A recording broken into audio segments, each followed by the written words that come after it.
नमस्कार, हमारे IGNOU audio books channel पर आपका स्वागत है।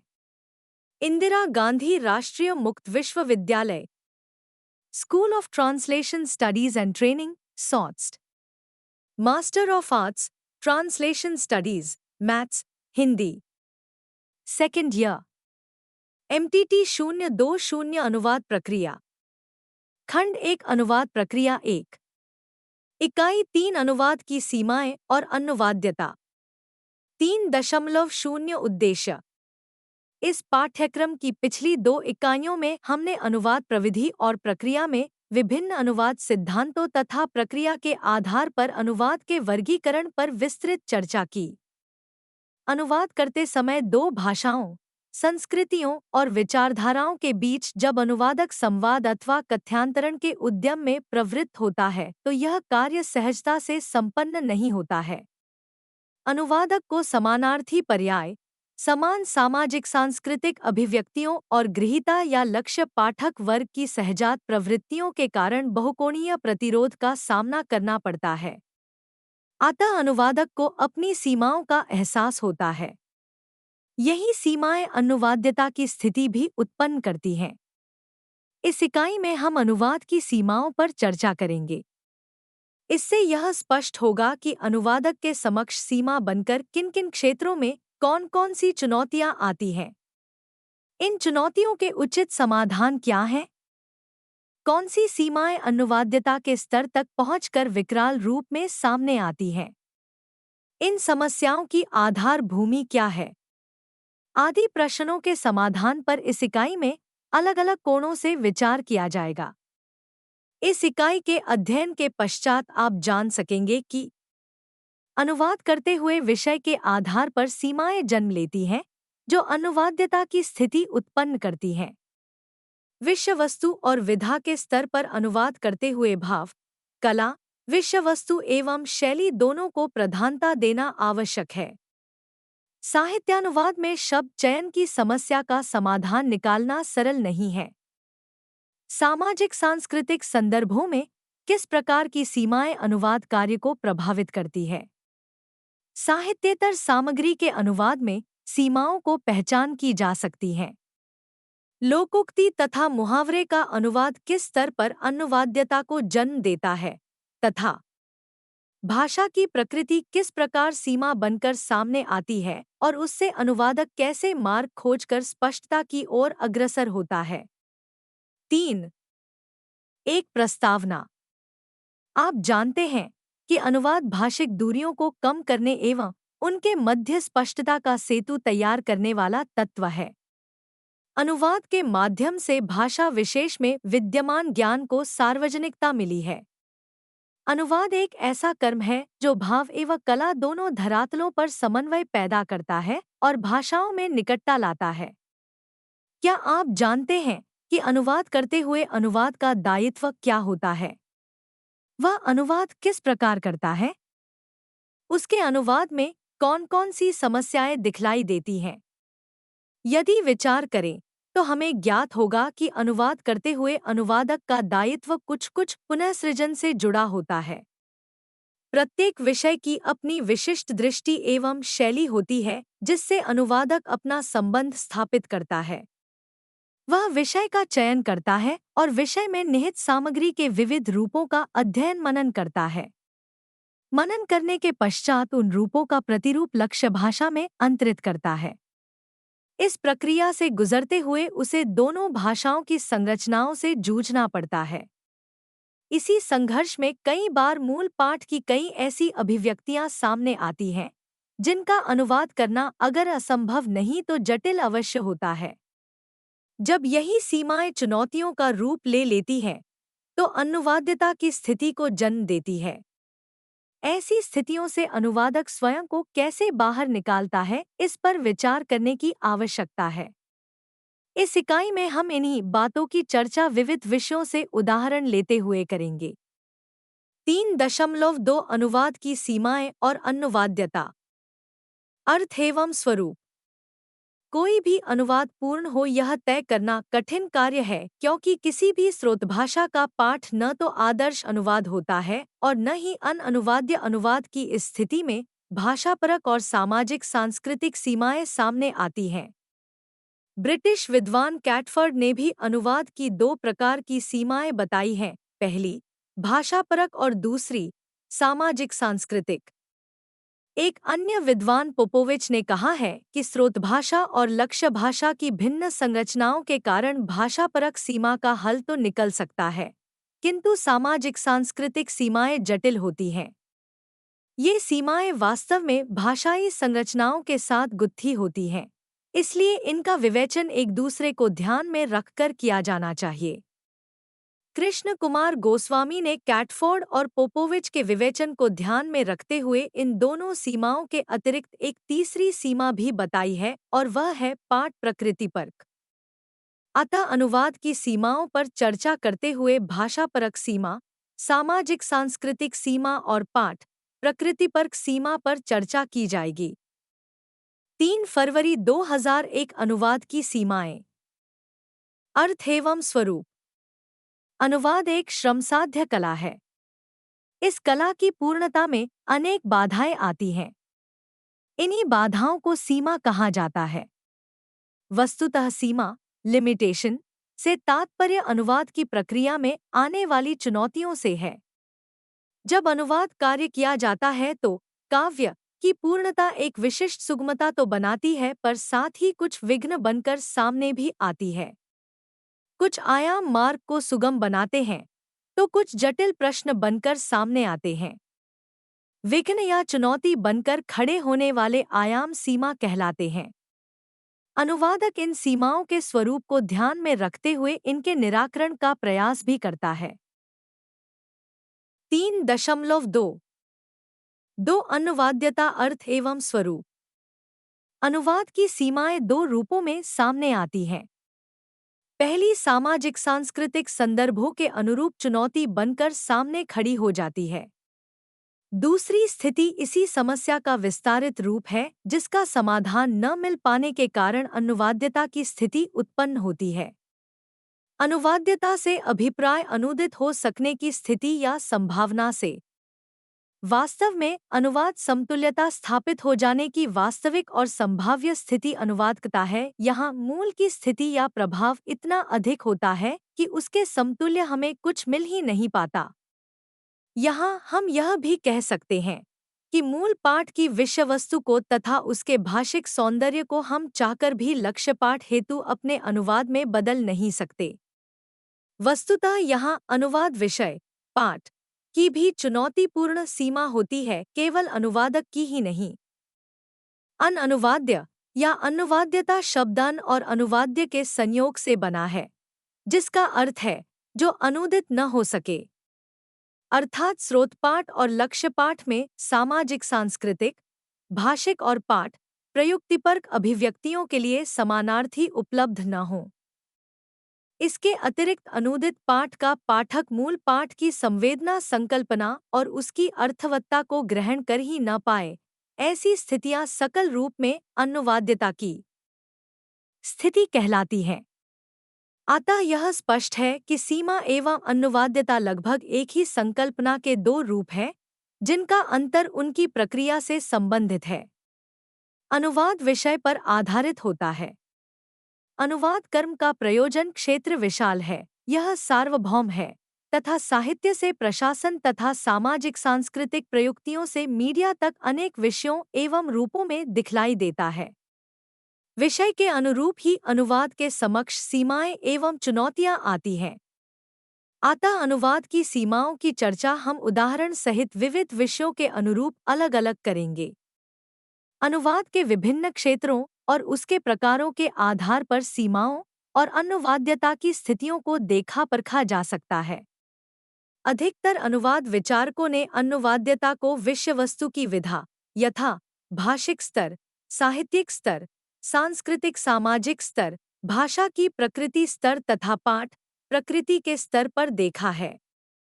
3.3 भाषा की प्रकृति के स्तर पर अनुवाद, सीमा और अनुवाद्यता। प्रत्येक भाषा की अपनी कुछ निजी विशेषताएं होती हैं। भाषा में निहित यही निजी विशेषता अथवा प्रकृतिगत विशिष्टता उसे एक पृथक पहचान देती है। वस्तुतः दो भिन्न भाषाभाषी समुदायों के मध्य विचारों के आदान प्रदान हेतु अनुवाद मध्यस्थता का कार्य करता है। अनेक बार ऐसा देखा गया है कि स्रोत भाषा और लक्ष्य भाषा की प्रकृतिगत विशेषताएं अनुवाद हेतु सीमा बनकर उपस्थित हो जाती हैं, क्योंकि दोनों के बीच विशेष प्रकार की भिन्नता स्वाभाविक रूप से रहती है। ध्यातव्य है कि प्रत्येक भाषा का अपना पृथक अस्तित्व होता है, उसकी अपनी एक विशिष्ट संरचना होती है, एक विशिष्ट शैली होती है। इसलिए अनुवाद करते समय स्रोत भाषा और लक्ष्य भाषा की प्रकृति को दृष्टि में रखकर उनकी भिन्नताओं एवं समानताओं को आत्मसात कर अनुवाद प्रक्रिया में प्रवृत्त होना चाहिए। यहाँ हम हिंदी एवं अंग्रेजी भाषा की प्रकृति एवं संरचना के उदाहरणों द्वारा इस बात को समझ सकते हैं। इसके लिए अंग्रेजी एवं हिंदी दोनों भाषाओं की कुछ संरचनात्मक प्रवृत्तियों का आकलन करना जरूरी है। अंग्रेजी भाषा के वाक्यों में प्रायः कर्ता, क्रिया और कर्म का क्रम होता है, जबकि हिंदी में कर्ता, कर्म और क्रिया का क्रम रहता है। यथा 1. राम किल्ड रावणा। सब वर्ब ऑब्जेक्ट। राम ने रावण को मारा। कर्ता कर्म क्रिया। अंग्रेजी वाक्यों में क्रिया विशेषणों का प्रयोग क्रिया के बाद होता है, जबकि हिंदी में क्रिया विशेषण क्रिया से पूर्व आते हैं। यथा 1. Rohit works very hard. सब वर्ब एडवर्ब। रोहित बहुत मेहनत करता है, कर्ता क्रिया विशेषण क्रिया। कुछ वाक्य ऐसे भी होते हैं जिनमें एकाधिक अर्थों की प्राप्ति होती है। उदाहरणतः मीरा नाचने वाली है। उपर्युक्त वाक्य के दो अर्थ हैं, मीरा अब नाचेगी और दूसरा अर्थ है मीरा नाचने का काम करती है। इसी प्रकार कुछ अन्य उदाहरण हैं। आए, पीते जाओ, पीते हुए जाओ, पीने के बाद जाओ, पीते ही रहो। 3. प्रसाद की कहानी सुनाओ। प्रसाद की लिखी हुई कोई कहानी सुनाओ। प्रसाद पर लिखी हुई कोई कहानी सुनाओ। उपर्युक्त उदाहरणों से स्पष्ट है कि बाह्य दृष्टि, सरफेस स्ट्रक्चर, से जो वाक्य सरल से प्रतीत होते हैं, उनकी आंतरिक संरचना, डीप स्ट्रक्चर, कई बार एकाधिक अर्थों को समेटे हुए होती है। यही अर्थवत्ता कई बार अनुवादक के सम्मुख सीमा बनकर उपस्थित होती है और अनुवाद्यता के स्तर पर पहुंच जाती है। यही अर्थवत्ता भाषा की प्रकृति को विस्तार भी देती है। अतः भाषा की प्रकृति को ध्यान में रखकर संदर्भानुकूल अनुवाद किया जाना चाहिए। वस्तुतः किसी भाषा विशेष की वाक्य संरचना लिंग, वचन और पुरुष से भी प्रभावित होती है। यदि अंग्रेजी हिंदी दोनों भाषाओं की तुलना की जाए तो पता चलेगा कि हिंदी में लिंग के स्तर पर अन्विति होती है, जबकि अंग्रेजी में नहीं। यथा लड़का आ गया, बॉय हैज कम। लड़की आ गई, गर्ल हैज कम। इसी प्रकार हिंदी भाषा में आदरार्थक बहुवचन का प्रयोग होता है, जबकि अंग्रेजी भाषा में नहीं। 1. Vajpayee is a very good speaker. Vajpayee बड़े अच्छे वक्ता हैं। 2. My father is a good singer. मेरे पिताजी अच्छे गायक हैं। आइए अब कुछ ऐसे उदाहरण भी देखें जिनसे एकवचन बहुवचन का तो बोध हो जाता है, किंतु लिंग का बोध नहीं हो पाता। 1. Will they not learn their lesson? क्या वे अपना पाठ याद नहीं करेंगे? पुं। क्या वे अपना पाठ नहीं याद करेंगी? स्त्री। 2. They eat bananas. वे केले खाते हैं, वे केले खाती हैं। पदक्रम में परिवर्तन लाने के लिए अतिरिक्त शब्दों का भी प्रयोग आवश्यकतानुसार किया जाता रहा है। This is where I first met my well-wishers. 2. I enjoyed hockey match and so did my father. वहीं हिंदी भाषा की प्रकृति के अनुसार वाक्य के जिस अंश पर बल देना होता है, उसे व्याकरणिक व्यवस्था के प्रतिकूल कई बार वाक्य के शुरुआत के क्रम में रखा जाता है। मैंने कहा था न कि मोहन नहीं आएगा। 2. यह रही आपकी अब तक की कमाई। अनुवादक केवल भाव का अनुवाद नहीं करता बल्कि शैली का भी करता है। भाव एवं शैली दोनों ही अनुवाद में बाधक है और साधक भी। इनकी सहायता से ज्ञान का विस्तार भी होता है और नवीन शैलियाँ भी सृजित होती हैं। हिंदी में एक ही बात को भिन्न भिन्न शैलियों और शब्दों द्वारा व्यक्त किया जा सकता है, किंतु सभी शैलियों के पर्याय अंग्रेजी में उपलब्ध नहीं होते। ऐसे में अनुवादक सामान्य लगने वाला अनुवाद करता है। उसके समक्ष यह चुनौती भी उपस्थित हो जाती है कि वह मूल के भाव को किस प्रकार दूसरी भाषा में रूपांतरित करता है। उदाहरण के लिए, उसकी पत्नी ज्वर से पीड़ित है, उसकी पत्नी ज्वरग्रस्त है, उसकी बेगम की तबीयत नासाज है, उसकी वाइफ को फीवर है। हिंदी के उपर्युक्त चार चार उदाहरण मिलते हैं जो अलग अलग प्रसंगों में अपनी विशेषता लिए हुए हैं, किंतु अंग्रेजी अनुवाद प्रायः एक ही रूप में देखने को मिलता है। इन चारों को अंग्रेजी में his wife is suffering from fever होगा। यही नहीं, हर भाषा में शब्द भंडार व्यापक मात्रा में उपलब्ध होते हैं।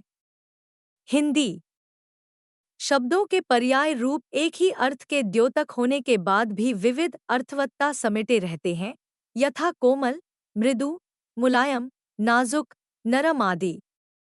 सभी का भाव एक समान होने के बाद भी प्रयोग से अर्थ भिन्नता स्थापित हो जाती है। उसी प्रकार सूर्य, भास्कर, रवि, मार्तंड, दिवाकर, सूरज आदि पर्याय होने के बाद भी इनमें स्थिति विशेष एवं प्रयोग सटीक अनुवाद प्रायः दुष्कर कार्य है। यही कार्य सीमा बनकर उत्पन्न होता है।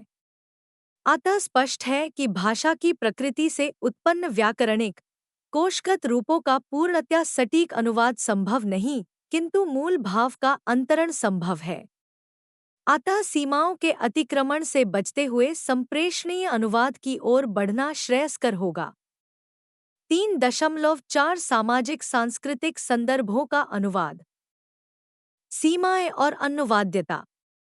भाषा, समाज और संस्कृति में परस्पर अन्योन्याश्रित संबंध है। भाषा समाज द्वारा विकसित होती है और उसका पल्लवन पोषण संस्कृति द्वारा होता है। समाज को मूल आधार भाषा एवं उसकी संस्कृति देती है।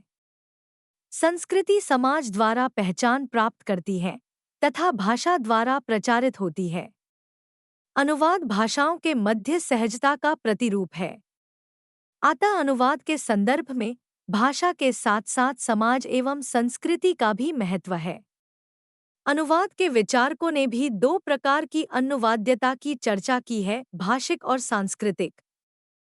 प्रत्येक भाषा और उसके भाषिक समाज की अपनी पृथक पहचान है। उसके अपने मत, विश्वास, रीति रिवाज, खानपान, वेशभूषा, धार्मिक मत, आध्यात्मिक मत, लोकमत और दार्शनिक चिंतन है। प्रत्येक भाषा की सामाजिकता भिन्न भिन्न रूप में है। सामाजिक सांस्कृतिक शब्द सामान्यतः सरल होते हैं, किंतु सीमाएं तब विकराल रूप में आती हैं जब स्रोतभाषा की सांस्कृतिक विशिष्टताएं लक्ष्य भाषा की संस्कृति में विद्यमान ही नहीं होती। ऐसे में अनुवादक दो भिन्न सांस्कृतिक परिवेश युक्त भाषाओं में तालमेल बैठाता है, अर्थात दो उपभोज्य और पारिस्थितिकीय संस्कृतियों में अनुवादकीय समन्वय। इस प्रकार के अनुवाद में कई पद्धतियों का सहारा लिया जाता है और अक्षम होने पर व्याख्यात्मक टिप्पणी द्वारा शब्द को ज्यों का त्यों प्रयोग में ले लिया जाता है। सांस्कृतिक अनुवाद के अंतर्गत सबसे पहली सीमा नामों की आती है। व्यक्ति अथवा पात्र का नाम, खाने पीने की वस्तुओं के नाम, स्थानों के नाम, त्योहारों के नाम प्रत्येक भाषा में अपनी पृथक पहचान एवं विशिष्ट संदर्भ रखते हैं। स्रोतभाषा की संस्कृति की अभिव्यक्ति करने वाले ये नाम लक्ष्य भाषा के पाठकों के लिए अपरिचित से लगते हैं और इसलिए उनके रसास्वादन में बाधा भी उत्पन्न होती है। किंतु समस्या यह है कि लक्ष्य भाषा में इन्हें सांस्कृतिक परिवेश सहित कैसे वर्णित किया जाए। ऐसे में अनुवादक को उसके समानार्थी पर्याय खोजकर ज्यों का त्यों रखकर अथवा अंत में व्याख्यात्मक टिप्पणियों द्वारा इनका अनुवाद करना पड़ता है। वह इन सांस्कृतिक नामों का ज्यों का त्यों रखमूल नामों के महत्व एवं पहचान को बनाए रखने का प्रयास करता है। उदाहरण के लिए, रामायण का उर्दू में अनुवाद किया जाए तो हिंदी भाषी के लिए यह अनुवाद असंगत होगा। अतः अधिकांश सांस्कृतिक पात्रों के नाम यथा राम, लक्ष्मण, दुर्योधन, युधिष्ठिर, कृष्ण, युयुत्सु, कर्ण, वेदव्यास, विभीषण आदि का अनुवाद ज्यों का त्यों करना होगा। फारसी साहित्य के पात्रों, स्थानों आदि के नाम भी मूल रूप में ही अपनी भावना और सौंदर्य को व्यक्त कर पाते हैं। इसी प्रकार स्थानों के नामों में भी अनुवादक उन्हें उसी रूप में स्वीकार करता है, किंतु कवि के मनोजगत से उत्पन्न स्थान और काव्यों में प्रयुक्त स्थान चुनौती बन जाते हैं। कामायनी में प्रसाद के चिंतन से उत्पन्न जल प्लावन की घटना से संबंधित स्थान को मनोरवस्पर्ण कहा गया। इसी प्रकार सांस्कृतिक मनोभूमि को प्रस्तुत करने वाले चित्रकूट, पंचवटी, लंका, गोवर्धन, मानसरोवर, जेरूसलम, यरूशलम, पेंडेमोनियम, दी माउंट आदि स्थानों के नाम के समकक्ष पर्यायों का नहीं खोजा जा सकता। अतः इनका ज्यों का त्यों प्रयोग कर व्याख्यात्मक पद्धति का सहारा लिया जाता है। इसी प्रकार प्रत्येक देश का अपना अपना खानपान होता है और उनका प्रतिस्थापन करना असंभव सा हो जाता है। उदाहरणतः भारतीय भोजन चपाती, परांठा, इडली, डोसा, साग आदि और यूरोपीय भोजन सैंडविच, पिज्जा, बर्गर आदि का अनुवाद नहीं हो सकता। अतः अनुवादक कई बार मैंगो शेक, आइसक्रीम, वोदका आदि के अनुवाद में ज्यों का त्यों की पद्धति अपनाता है तो कभी बैंगन का भरता, a dish prepared from mashed and fried brinjals, ghevar, a sweet prepared from wheat flour, oil and cream आदि अनुवाद कर व्याख्या की पद्धति अपनाता है। सामाजिक सांस्कृतिक अभिव्यक्तियों से निकले त्योहारों के अनुवाद में भी यही पद्धति अपनाई जाती है। रीति रिवाज एवं त्योहारों को समझ पाना प्रत्येक व्यक्ति के लिए तभी संभव हो पाएगा जब वह उसकी प्रयोगलता एवं सामाजिक महत्व से परिचित हो पाएगा। अतः बकरीद, पोंगल, होली, दिवाली, क्रिसमस डे, दशहरा, ईद उल फितर आदि त्योहारों और जन्म विवाह, अंतिम संस्कारों की पद्धतियों को सामाजिक जानकारी द्वारा ही समझा जा सकता है और उन्हें लक्ष्य भाषा में देने का प्रयास रहता है। शब्द प्रयोग के धरातल पर भी सामाजिक सांस्कृतिक संदर्भ महत्वपूर्ण माने गए हैं। शब्द के साथ साथ संस्कृति और धर्म की व्याख्या करने वाले एकाधिक पद समूहों का भी अनुवाद करना अत्यंत कठिन कार्य है। भारतीय समाज में व्याख्यायित धर्म मात्र रिलीजन और दीपक मात्र अर्दर्न लैम्प से अनुदित नहीं हो सकता। भारतीय समाज में रीते नाते के अंतर्गत पूरा समाजशास्त्र समाया हुआ है। यहाँ माता पिता के अतिरिक्त मामा, चाचा, मौसा, ताऊ, मामी, चाची, बुआ, ताई आदि एक परिवार के आपसी बंधन से बंधे हैं। इन सबके आपसी बंधन और प्रेम को मात्र अंकलान द्वारा कहाँ तक बांधा जा सकता है। इस प्रकार सामाजिक सांस्कृतिक अवस्था एवं स्थिति का अनुवाद प्रायः असंभव सा ही है। सांस्कृतिक तत्वों के अनुवाद में सबसे कठिनाई अभिव्यक्तियों के अनुवाद में आती है। इन अभिव्यक्तियों में अपनी निजी विशिष्टता होती है जिसका समतुल्य सदैव नहीं मिल पाता। ऐसे में ये अनुवाद्य हो जाती हैं और अनुवादक कठिनाई में फंस जाता है। ऐसी अवस्था में अनुवादक इनका अनुवाद या तो अर्थ के स्तर पर करता है या समीपवर्ती पर्याय द्वारा। कई बार उचित पर्याय न मिलने पर ज्यों का त्यों प्रयोग द्वारा भी ऐसे अनुवाद को पूर्ण किया जाता है। यथा एक उनमें महाभारत का युद्ध छिड़ गया। The Mahabharata was started among them। 2 हर कोई खुद को जटायु सा विवश पाता है अब। Everybody feels himself like Jatayu to be helpless victim of the situation। 3 उनमें कौरव पांडव जैसा वैर है। They are sworn enemies like Kaurava Pandavas. सांस्कृतिक स्तर पर अनुवाद करते समय पारिस्थितिकी संस्कृति अर्थात हमारे परिवेश में प्राकृतिक रूप से विनिर्मित प्रयास के संदर्भ में प्रयुक्त होने वाली शब्दावली के अनुवाद में आने वाली सीमाएं प्रमुख हैं।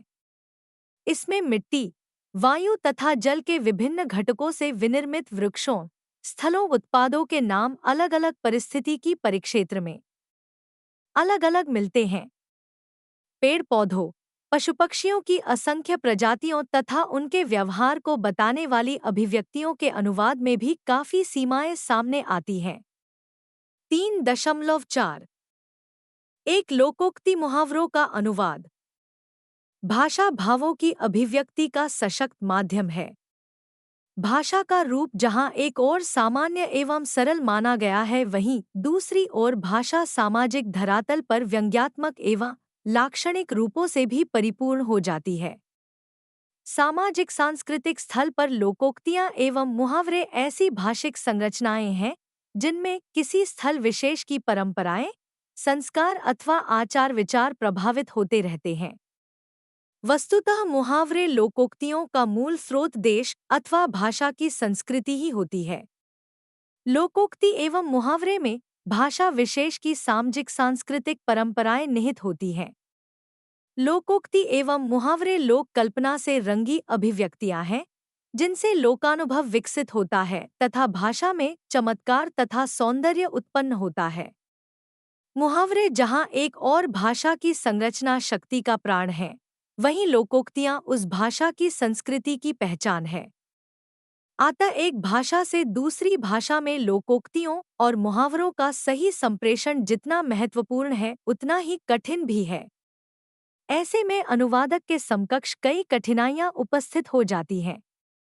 लोकोक्ति मुहावरे के अनुवाद की सीमाएं तब आरंभ होती हैं जब शब्दानुवाद से मूल अर्थ को बाधा पहुंचती है अथवा दूसरी भाषा में समानाभिव्यक्ति नहीं मिल पाती है।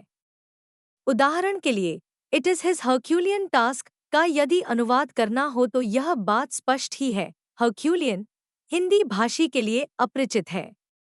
यह वह व्यक्ति है जो अपने कार्य में सिद्ध हुआ था।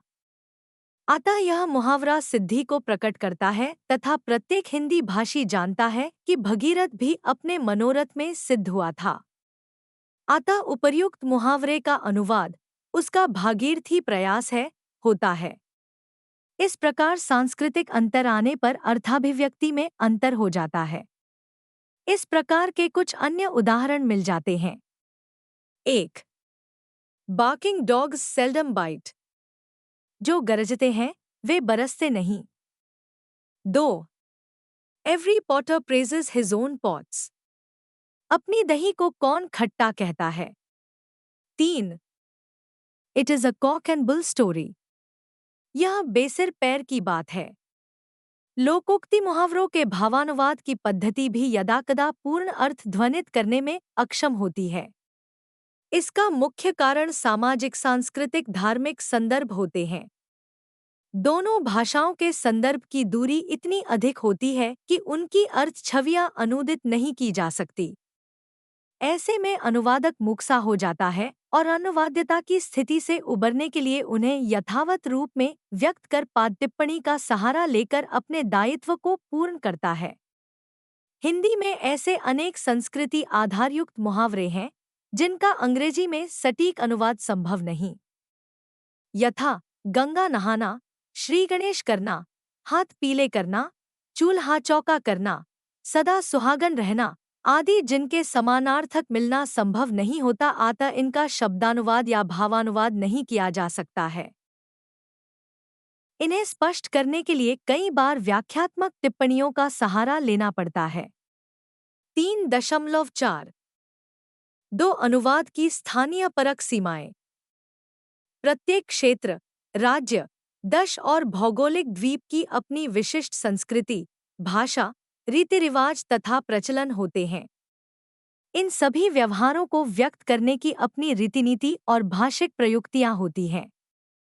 जब ये प्रयुक्तियां अपनी सीमा से अतिक्रमित होकर अन्यत्र प्रयोग में आती हैं, तो अपने मूल अर्थ की अपेक्षा भिन्न अर्थ की अभिव्यंजना भी करती पाई गई है।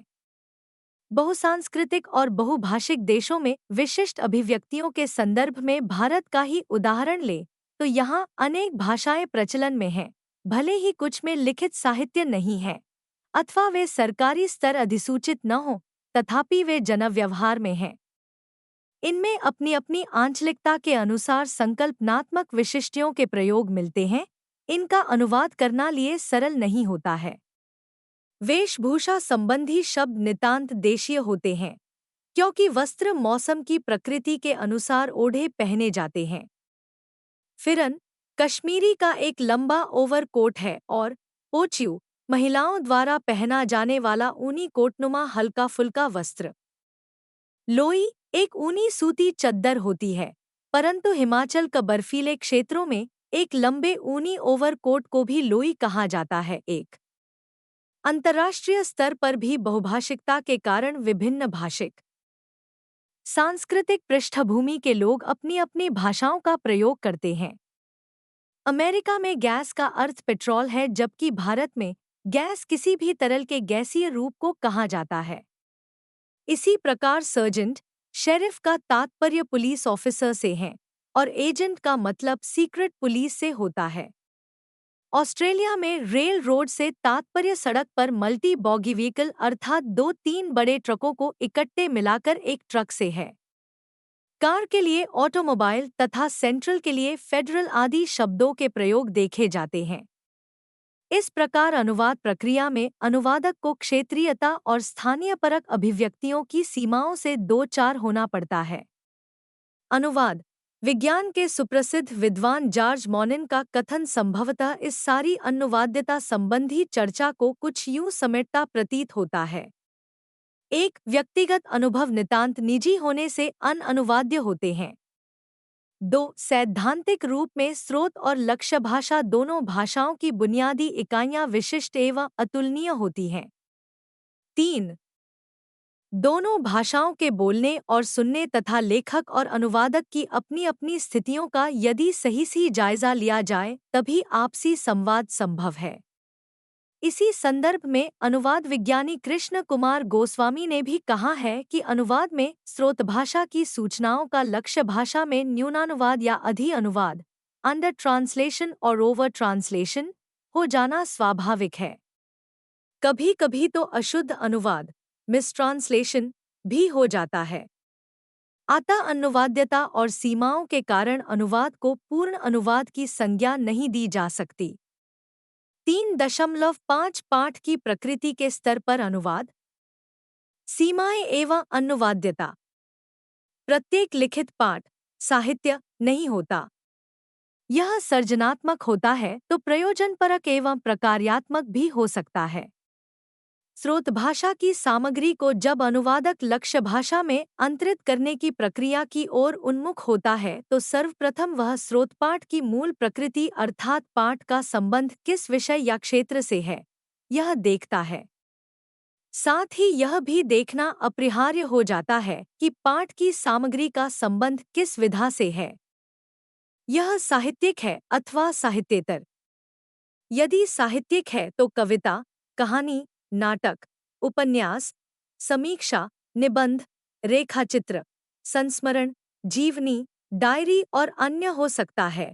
यदि यह साहित्येतर है तो यह कार्यालयी, प्रशासनिक, विधिक, वाणिज्यिक, मीडिया तथा ज्ञान के क्षेत्र से संबद्ध हो सकता है।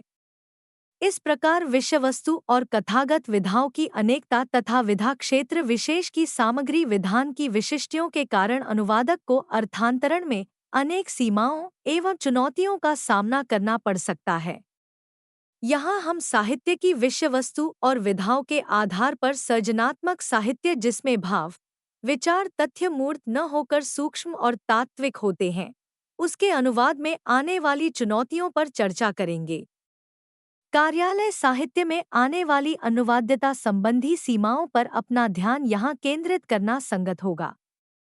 कार्यालय साहित्य, प्रशासकीय साहित्य तथा विधिक, वैज्ञानिक एवं संसदीय साहित्य के अनुवाद की अपनी विशिष्ट शब्दावली एवं प्रयुक्तियों के कारण अंतरण के समय बहुआयामी चुनौतियां उत्पन्न करता है, क्योंकि इसमें अभिधा का ही प्रयोग मान्य है, लक्षणा या व्यंजना का नहीं। एकार्थकता, असंदिग्धता तथा संक्षिप्तता आदि इसके विशेष गुण। विश्व की अप्रतिम प्रगति के कारण वैज्ञानिक साहित्य सृजन में न केवल गति आई है अपितु निरंतर नए विषय और क्षेत्र उभर कर सामने आ रहे हैं। अतः इन क्षेत्रों के साहित्य की भी अपनी पारिभाषिक शब्दावली विकसित हो रही है। इन क्षेत्र के साहित्य का अनुवाद अधिक नहीं हुआ है, अतः अनुवाद का यह एक वृहद आयाम खुल रहा है तथा अनुवाद प्रक्रिया में अपनी ही तरह की अनुवाद्यता की स्थिति उत्पन्न हो रही है। इस क्षेत्र में मूल संकल्पना का अनुसरण करते हुए ही अनुवाद किया जा सकता है। 3 मई 2001 साहित्यिक पाठ के स्तर पर अनुवाद। साहित्य समाज का दर्पण है और साहित्यकार समाज, संस्कृति का व्याख्याता। अपनी दृष्टि या मनोवृत्ति को साहित्यकार विशिष्ट शैली में अभिव्यक्ति देता है। इस प्रकार साहित्य में जहाँ एक और दृष्टि से जन्म लेने वाली विषय वस्तु का महत्वपूर्ण स्थान होता है, वहीं दूसरी ओर उस विषय वस्तु की विशिष्ट शैली अपना अन्यतम स्थान रखती है। अर्थ ग्रहण के पश्चात सामग्री में निहित बिंब, प्रतीक, अलंकारों की परतें खोली जाती हैं। उनका लक्ष्य भाषा में अनुवाद करने हेतु पर्याय चयन, शब्द संपदा एवं अभिव्यक्ति पद्धति को महत्ता दी जाती है। ऐसे में अनुवादक आवश्यकतानुसार भावानुवाद, शब्दानुवाद या सारानुवाद करता है और साहित्यानुवाद को संभव बनाता है। साहित्य में समाज, संस्कृति एवं ज्ञान के विविध रूप आते हैं, अतः भाषिक, शास्त्रीय या सामाजिक भिन्नता मिलने पर अनुवादक अनुवाद्यता के स्तर पर पहुंच जाता है। यही अनुवाद्यता की स्थिति अनुवादक के लिए सबसे बड़ी चुनौती है। इस चुनौती का समाधान अनुवादक कैसे निकालता है, आइए इन बातों पर उदाहरणों सहित विचार करें। साहित्य का आदि एवं सर्वाधिक प्राचीन रूप पद्य या काव्य का है।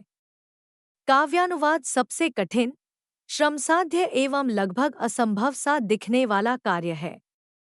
काव्यानुवाद में न केवल मूल भाव एवं दृष्टि की रक्षा करनी होती है, वरन अभिव्यक्ति शैली को भी बनाए रखना आवश्यक होता है।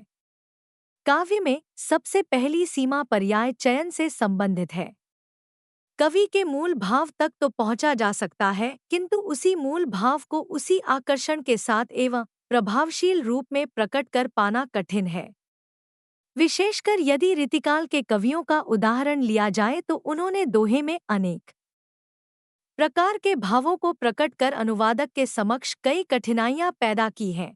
यथा बिहारी कवि का एक दोहा उल्लेखनीय है। कहत नटत रीझत खिझत मिलत खिलत लजियात, भरे भौन में करत हैं नैनन ही सब सौ बात। यहाँ प्रार्थना, नकारना, प्रेम, खीज, मिलना, खिलना, लज्जित होना आदि अनेक भाव एक साथ दो पंक्तियों में वर्णित किए गए हैं।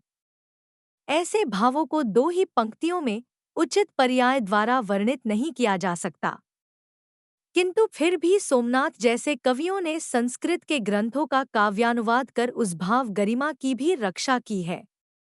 यथा वाल्मीकि रामायण के अनुवाद का एक मार्मिक अंश इस प्रकार है। भूय एवं महातेजा हनुया पवनात्मज, अन्नवी प्रक्षित वाक्य सीता प्रत्ययकारणात्, पवनपूत हनुमान पुनि बोल्यो तेज उदार। वाल्मीकि रामायण। अनुवाद। स्य प्रतीति के काज कपि जी ओए सुर में अविकार। अनुवादक एक सर्जक भी होता है जो मूल रचना के भाव, शैली को अपने में समाहित कर नवीन प्रभावमयता के साथ चित्रित करता है।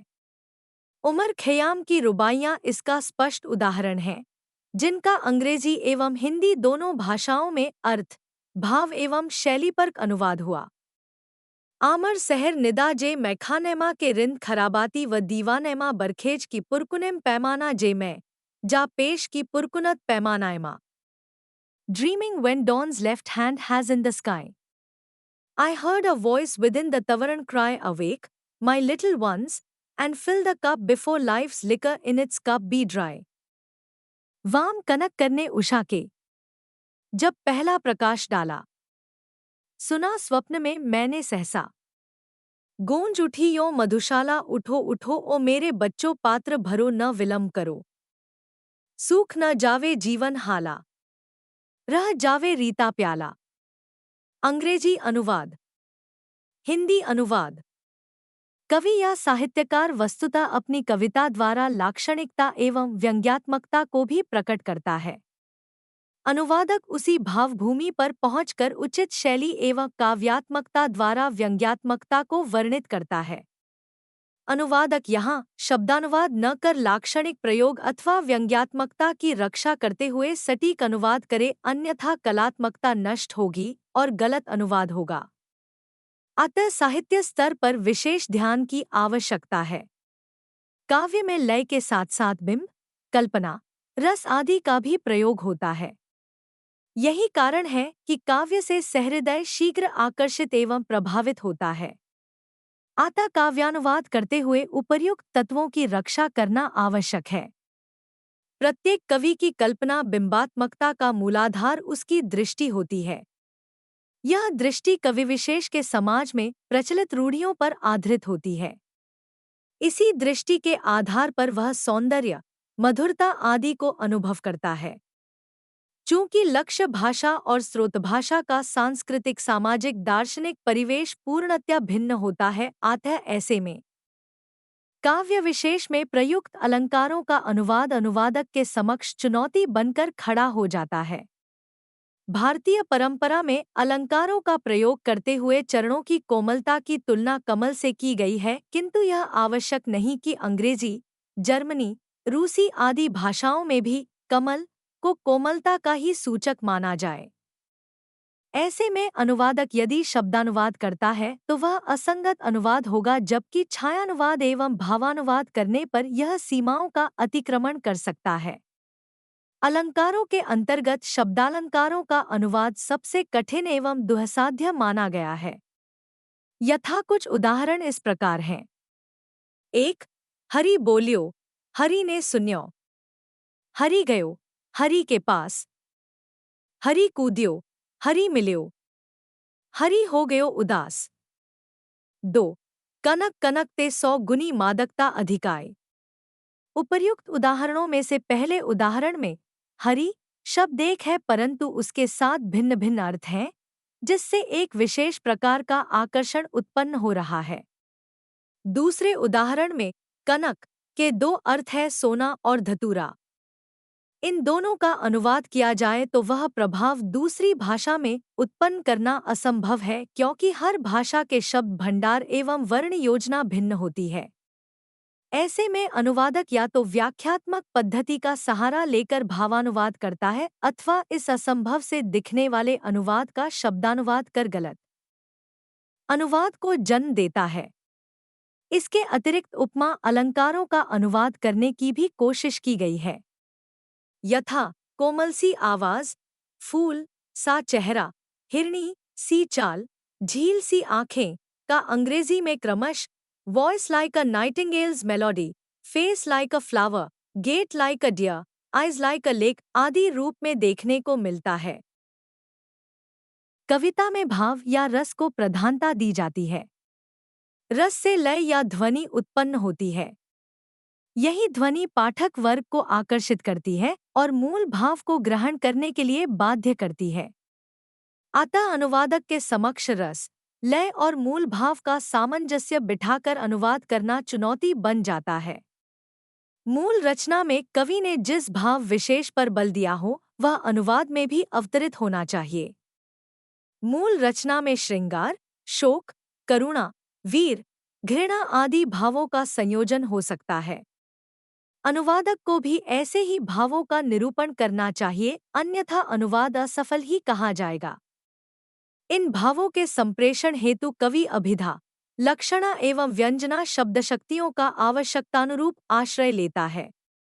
इन तीनों के अंतर को जान मूल भाव के अनुरूप ही अनुवाद किया जाना चाहिए। जॉन कीट्स की 2 पंक्तियों का यतीन्द्र कुमार द्वारा किया गया अनुवाद इस संदर्भ में दर्शनीय है। It a touch sweet pleasure melt, like to bubbles when rain पतलेत।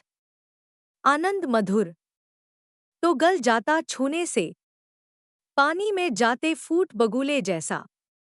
उपर्युक्त उदाहरण में मानव जीवन की क्षण भंगुरता का विश्लेषण लाक्षणिक शैली में एवं विरोधाभास रूप में किया गया है। यतीन्द्र कुमार ने इस लाक्षणिकता की रक्षा करते हुए हिंदी की प्रकृति के अनुरूप मूल भाव सहित दोनों पंक्तियों का बड़ा सुंदर अनुवाद किया। ऐसे अनुवाद बहुत कम हैं, किंतु यही अनुवादक के सम्मुख कठिनाइयां उत्पन्न करते हैं। इसी प्रकार गद्यानुवाद में भी विशेष सावधानी की आवश्यकता है। गद्यानुवाद में वाक्यों की संरचना व्याकरणिक आयाम पर भी अभिव्यंजित की जाती है। यथा कई बार समान से दिखने वाले शब्द रूप अलग अर्थों को प्रकट करते हैं। 1. देखते देखते मेरी आंखें दुख गई। 2. देखते देखते दिन बीत गया। उपर्युक्त दोनों उदाहरणों में देखते देखते शब्द रूप का प्रयोग भिन्न अर्थों में हुआ है। पहले उदाहरण में समय का अधिक रूप प्रकट हो रहा है, जबकि दूसरे उदाहरण में समय के जल्दी बीत जाने का भाव प्रकट किया जा रहा है। इस प्रकार शब्दरूप एवं शब्द चयन का गद्यानुवाद में विशेष महत्व है, जो अनुवादक के लिए कड़ी चुनौती भी है। गद्यानुवाद विशेषकर यदि नाटकों का अनुवाद करना हो तो ऐसे में पात्रों के संवाद, भाषा शैली, वातावरण चित्रण आदि का विशेष ध्यान रखना पड़ता है। नाटक एक संवादात्मक रचना है जिसमें पात्रों का अंतर्बाह्य व्यक्तित्व, कार्य व्यापार, आपसी द्वंद्व आदि की अभिव्यक्ति संवाद द्वारा ही की जाती है। नाटक को अपने लिखित रूप से निकलकर रंगमंच की प्रक्रिया के माध्यम से दर्शकों तक पहुंचना होता है तथा आलेख के साथ साथ संगीत, रोशनी प्रभाव, कथ्यगेयता आदि आयाम भी जुड़ते हैं। पात्रों की सामाजिक, शैक्षिक सांस्कृतिक पृष्ठभूमि भी जुड़ जाती है। सभी का परिपाक ही नाट्य तत्व में परिणत होता है। नाटक योजना तथा अर्थ तत्वों का अनुवाद एक चुनौतीपूर्ण कार्य है। प्रत्येक पात्र की अपनी एक विशिष्ट और पृथक शैली है एवं उसका वाक्य प्रयोग परिवेश के अनुरूप होता है। अतः नाट्य साहित्य का श्रेष्ठ अनुवाद वही कर सकता है जो समाज एवं संस्कृति के वैविध्य से परिचित हो, राष्ट्र एवं प्रदेश की भाषागत सूक्ष्मताओं का ज्ञाता हो तथा आम जनता के व्यवहारों और आभिजात्य वर्ग की गतिविधियों की अच्छी जानकारी रखता हो। नाट्यानुवाद करते हुए वस्तुतः आंचलिक अभिव्यक्ति का ध्यान रखना परम आवश्यक है। यह आंचलिक अभिव्यक्ति भाषा, समुदाय का विशेष अर्थ संजोए रहती है। नाटकों की अलग अलग विधाएं हैं। माध्यमों की आवश्यकताएं भी अनेक हैं। अनुवादक को विधा विशेष यथा श्रव्य, रेडियो, दृश्य श्रव्य, टेलीविजन, मंच आदि के लक्ष्य वर्ग की जानकारी होना जरूरी है। नाट्यानुवाद एक प्रकार का रूपांतरण है और यह अनुवादक से पर्याप्त सृजनात्मकता की मांग करता है। कभी कभी यह नई कृति जैसा भी प्रतीत होता है और मूल का सहपाठ जैसा बन जाता है। गद्य में कथा और औपन्यासिक साहित्य का अनुवाद भी एक कठिन कार्य है। सर्जनात्मक प्रक्रियापरक इस उद्यम अनुवादक से अपेक्षा रहती है कि वह अनुदित पाठ में पाठ को एक इकाई के रूप में प्रस्तुत करे ताकि पूरी कथा का आभास बराबर बना रहे। मूल कथा को लक्ष्य भाषा के सामाजिक एवं सांस्कृतिक परिवेशानुकूल बनाने के लिए उसके साथ कुछ प्रयोग भी किए जाते हैं, परंतु यह कार्य अनुवादक से पर्याप्त कौशल की मांग करता है और उसमें पर्याप्त सृजनात्मकता भी होनी चाहिए। कथा साहित्य में अनेक अवसरों पर समतुल्य भाषिक अभिव्यक्तियां परिवेशगत सीमाओं के कारण नहीं मिलती है, अतः उन्हें ठीक से साइट करने की गुंजाइश बनी रहती है। टू सिट साइड का अर्थ उसके साथ बैठने की अपेक्षा उसके सिरहाने बैठना अधिक संगत है। इसी प्रकार कथा साहित्य में लोकोक्तियों और मुहावरों के प्रयोग प्रचुर मात्रा में होते हैं। इनके अनुवाद में भी देशीय अर्थ ग्रहण की अपेक्षा होती है। आगे इस पर विचार से हम चर्चा करेंगे। स्रोतपाठ की शैलीगत विशेषता से भी अनुवाद की सीमाएं बन जाती है। अलग अलग भाषाओं में शैलियाँ अलग अलग अर्थ छायाएं लिए रहती है, अतः उन्हें अनुदित करने हेतु रचना की कालजयिता तथा परिवेश के प्रति अनुवादक में पर्याप्त संवेदनशीलता की अपेक्षा होती है। प्रेमचंद की कहानियों अथवा होमर, फिट्जजेराल्ड और अन्य वरिष्ठ साहित्यकारों द्वारा सृजित शब्द संस्कार और रचना विन्यास अनुवाद की दृष्टि से आसान नहीं है। इस प्रकार गद्यानुवाद की संरचनात्मक अभिव्यक्ति के साथ साथ शब्द चयन एवं आंचलिकता का विशेष महत्व रहता है। वस्तुतः साहित्य मानव जीवन की अभिव्यक्ति है तथा उसका अनुवाद श्रमसाध्य कला है। ध्वनि, प्रतीक, संरचना, लय, ताल, शब्द, संदर्भ, समाजस्वरूप एवं शैली के अनुरूप भाषिक अभिव्यक्ति का संवादात्मक अनुवाद करना चुनौती का कार्य है जिसमें रचनात्मकता बनी रहनी चाहिए। रचनात्मकता ही वस्तुतः इस अनुवाद की सीमा एवं आवश्यकता भी है। 3 मई 2002 साहित्येतर पाठ के स्तर पर अनुवाद। साहित्येतर सामग्री का अनुवाद साहित्यिक अथवा सृजनात्मक साहित्य से अपेक्षाकृत भिन्न होता है। साहित्येतर सामग्री के अंतर्गत कार्यालय, विधि, वाणिज्य, विज्ञान, जनसंचार आदि आते हैं। वास्तव में सृजनात्मक साहित्य के अनुवाद हेतु जो गुण अथवा विशिष्टताएं आवश्यक मानी जाती हैं, वही गुण, विशिष्टताएं साहित्येतर अनुवाद में दोष बन जाती हैं। सृजनात्मक साहित्य के अंतर्गत अनुवादक मूल शब्द के स्थान पर अपनी भाषा में उपलब्ध पर्यायों में से किसी भी उपयुक्त शब्द के चयन में पूर्ण स्वतंत्र होता है, किंतु साहित्येतर अनुवाद में ऐसा संभव नहीं है। साहित्येतर सामग्री की मानक शब्दावली तो मिलती है, किंतु अनेक शब्द ऐसे हैं जिनके कई पर्याय दिए गए होते हैं। ऐसे में अनुवादक अपनी सुविधानुसार एक ही मूल शब्द के लिए भिन्न भिन्न पर्यायों का प्रयोग करता है। 3 मई 2002। एक कार्यालयी साहित्य के स्तर पर अनुवाद। कार्यालयी अनुवाद का संबंध संवैधानिक उपबंधों, विविध सरकारी, गैर सरकारी एवं निजी कार्यालयों में हो रहे अनुवाद से है। कार्यालयी अनुवाद का पहला रूप सांविधिक नियमावली तथा उनके अधीन बनाए गए फार्मों, करारों आदि का हिंदी तथा अन्य भारतीय भाषाओं में अनुवाद होता है।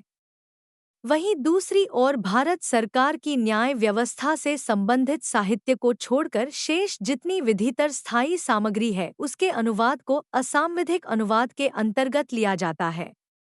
इसमें संहिताएं, मैनुअल या नियम पुस्तिकाएं आदि सम्मिलित है। कार्यालय अनुवाद की अपनी एक विशिष्ट शैली होती है जिसका अनुपालन परम आवश्यक है। कार्यालय अनुवाद मुख्यतः सूचना प्रधान साहित्य है, अतः इसमें शैली से संबंधित इतनी समस्याएं नहीं उठती जितनी उसके स्वरूप से संबंधित हैं। कार्यालय अनुवाद की सबसे पहली सीमा पारिभाषिक शब्दों से संबंधित है। उदाहरण के लिए रिसीप्ट के लिए रसीद, आवती 2 रूप, सिविल के लिए दीवानी, सिविल व्यवहार, आम, नागरिक 3 रूप प्रयोग में लाए जाते हैं। वहीं कुछ अंग्रेजी शब्द ऐसे भी हैं जिनके एक ही हिंदी पर्याय मिलते हैं। यथा बृहद पारिभाषिक शब्द संग्रह में एग्रेशन विकेएसजे अटैक के लिए एक ही हिंदी रूप आक्रमण मिलता है। एग्रेशन उत्साह का रूप है, जबकि अटैक हथियार आदि से लैस होकर वास्तविक हमले को कहा जाता है। अतः अनुवादक यदि अर्थ को समझे बिना इनके पर्याय का प्रयोग करता है तो अर्थ का अनर्थ हो सकता है। कार्यालय या प्रशासनिक साहित्य के साथ साथ विधि, संसदीय और वैज्ञानिक व तकनीकी साहित्य के अनुवाद में भी अनुवादक सीमाओं से बंधा होता है, क्योंकि इसमें द्वयार्थकता या संदिग्धता के लिए कोई अवकाश नहीं होता है। विधि और सांविधिक साहित्य तथा संसदीय साहित्य की अपनी विशिष्ट पारिभाषिक शब्दावली होने से इसमें प्रामाणिकता, मानकता के साथ साथ विधि और न्यायालय की संकल्पना को बनाए रखना आवश्यक है।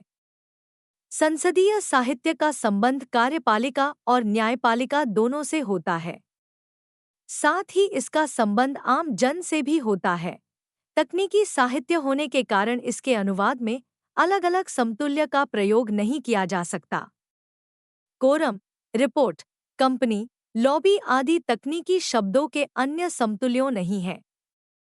हाँ, इतना अवश्य है कि अनुवाद करते समय अनुवादक लक्ष्य भाषा की संरचना और वाक्य विन्यास प्रकृति के अनुसार उसे अभिव्यक्त करने में स्वतंत्रता ले ले।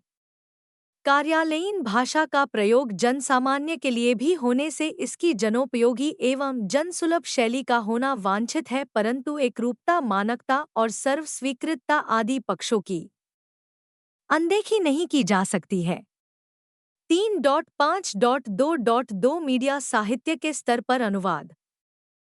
प्रेस या मीडिया का भी महत्वपूर्ण स्थान है। मीडिया वास्तव में एक अलग विषय क्षेत्र है तथा उसकी कार्यप्रणाली कार्यालयों जैसी होते हुए भी उनसे अलग देखी जा सकती है। मीडिया में वैसे तो अनुवाद से संबंधित अनेक समस्याएं दिखलाई देती हैं, किंतु सबसे बड़ी समस्या विज्ञापनों के अनुवाद की है। समाचार पत्र हों अथवा पत्र पत्रिकाएं, आज के दौर में विज्ञापनों की भरमार देखी जा सकती है। ये विज्ञापन वस्तु को आधार बनाते हैं, तो पाठक श्रोता के आकर्षण का केंद्र भी होते हैं। इसलिए इनका अनुवाद करते हुए शब्द चयन महत्वपूर्ण है, जिसके वस्तु एवं विषय दोनों के साथ खिलवाड़ हो सकता है। कुछ उदाहरणों द्वारा हम स्पष्ट करेंगे कि विज्ञापन के अनुवाद की सीमाएं कितनी अधिक हैं और इसमें सावधानी बरतने की गंभीर आवश्यकता है। अभाव में 1. Vanilla ice cream, a dish of summer. Vanilla ice cream, गर्मियों का तोहफा। 2. रेस अगेंस्ट टाइम, समय का मुकाबला दौड़ बटा समय के साथ होड़। 3. लाइव लाइफ किंग्जेज, जिंदगी जिए शान से। 4. अ मोर कार पर कार, एक कार जिसमें समाये आपका संसार। इस प्रकार स्पष्ट है कि विज्ञापन के क्षेत्र में शब्द का महत्वपूर्ण स्थान है। उपर्युक्त विज्ञापनों में अंग्रेजी के वाक्य से भिन्न हिंदी का अपनी वाक्य योजना है, जो विज्ञापन को आकर्षक बनाती है। 3 मई 2002। 3 वैज्ञानिक और तकनीकी साहित्य के स्तर पर अनुवाद। मूल विज्ञान और प्रौद्योगिकी के क्षेत्र में अभूतपूर्व विस्तार से एक बड़े साहित्य भंडार को विकासशील एवं विकसित विश्व में मुख्य धारा की भाषा से सहभाषाओं अर्थात अन्य भाषाओं में अंतरित करने की आवश्यकता उभर रही है। अतः वैज्ञानिक साहित्य के अनुवाद के संदर्भ में सीमाओं पर चर्चा करना आवश्यक प्रतीत होता है। विज्ञान से अभिप्राय विशेष ज्ञान है अर्थात सत्य का अन्वेषण। विज्ञान एक विस्तृत प्रयुक्ति होने से इसकी अपनी भाषा शैली है तथा इसका व्यापक क्षेत्र है। इसके विभिन्न प्रकार की प्रयुक्तियां अथवा उपप्रयुक्तियां सम्मिलित हैं। विज्ञान की भाषा विशेष रूप से ज्ञान की पुष्टि हेतु प्रयुक्त होने वाली तथ्यपरक संदर्भ भाषा होती है। यह प्रत्यक्ष और क्या तथा कैसे पर केंद्रित होती है। यह अपनी परिभाषा शब्दावली होने से अभिधात्मक होती है। विज्ञान की भाषा विषयपरक अर्थात शाखा विशेष यथा भौतिकी, रासायनिकी, वाणिज्यिकी, जैविकी, वैज्ञानिकी, अभियांत्रिकी, प्रौद्योगिकी आदि किसी एक विशेष से संबंधित होने से वर्णनात्मक होती है। सुनामी के वर्णन में प्रयुक्त भाषा में भौगोलिकी, सागर विज्ञान, भौतिकी आदि बहुविधि विषयों की समावेशित जानकारी पूर्ण होगी। अतः इसके अनुवाद में केवल स्रोत भाषा या लक्ष्य भाषा का ज्ञान पर्याप्त होगा, अपितु ज्ञान की शाखा विशेष की जानकारी भी अपरिहार्य होती है। संकल्पनात्मक एवं व्यवहारपरक प्रश्नों के उत्तरों की अपूर्ण जानकारी के अभाव में अनुवाद बोझिल, कृत्रिम और भ्रामक हो सकता है। संक्षिप्तियां और प्रतीक तथा संकेत वैज्ञानिक साहित्य में व्यापक रूप से प्रयुक्त होते हैं। इनके विशेषार्थ होते हैं तथा अलग अलग संक्रियाओं के बोधक होते हैं। इनका अनुवाद काफी कठिन होता है। आरेख तथा समीकरण भी कम जटिल नहीं होते हैं। इनके लिए पारिभाषिक शब्दावली का प्रयोग होता है। वैज्ञानिक साहित्य के अनुवाद में लक्ष्य भाषा के प्रयोक्ता वर्ग की रुचि, स्तर यथा शोधार्थी, स्कूल, कॉलेज अथवा शिशुवर्ग आदि के अनुरूप भाषा शैली में विज्ञान की गूढ़ संकल्पना तथा उभरते प्रश्नों के उत्तरों से युक्त अनूदित पाठ का निर्माण करना एक बड़ी बाधा भारतीय विज्ञान साहित्य परिदृश्य में पाई गई है। ऐसे में आवश्यकता है ऐसे अनुवादकों की जो न केवल स्रोत भाषा और लक्ष्य भाषा में निष्णात हों, अपितु विषय ज्ञान क्षेत्र से भी सुपरिचित हों, तभी सार्थक साहित्य का निर्माण हो सकता है। 3.6 सारांश। यह निर्विवाद सत्य है कि अनुवाद कर्म एक श्रमसाध्य उद्यम है। अनुवाद में सीमाएं एवं अनुवाद्यता सदैव रहती है। अनुवाद करते हुए अनुवादक को प्रयुक्तिपर्क एवं भाषिक, सामाजिक और सांस्कृतिक भेदों के कारण उत्पन्न अनेक सीमाएं दिखाई देती हैं। अतः अनुवादक का यह परम दायित्व बनता है कि भिन्न प्रकृति के मध्य संतुलन बनाए रखने के लिए वह इन सीमाओं के संबंध में चिंतन मनन करे एवं उसका उचित समाधान खोजकर अनुवाद को सृजनशील बनाए रखे। इस इकाई द्वारा हमने जाना है कि अनुवाद की सीमा से अभिप्राय अनुवाद न हो पाने वाली अभिव्यक्तियों से है। अनुवादक जब सीमा या समाधान में स्वयं को असमर्थ पाता है तो वह स्थिति अनुवाद्यता की स्थिति कहलाती है। साहित्य के संदर्भ में समाज, संस्कृति, मूल भाव एवं शैली के स्तर पर आने वाली सीमा का सामना करना पड़ता है। लोकोक्तियों, मुहावरे का अनुवाद अनुसृजन की कला के समान होता है। आंचलिकता की सीमा भी अपना विशिष्ट स्थान रखती है। धन्यवाद।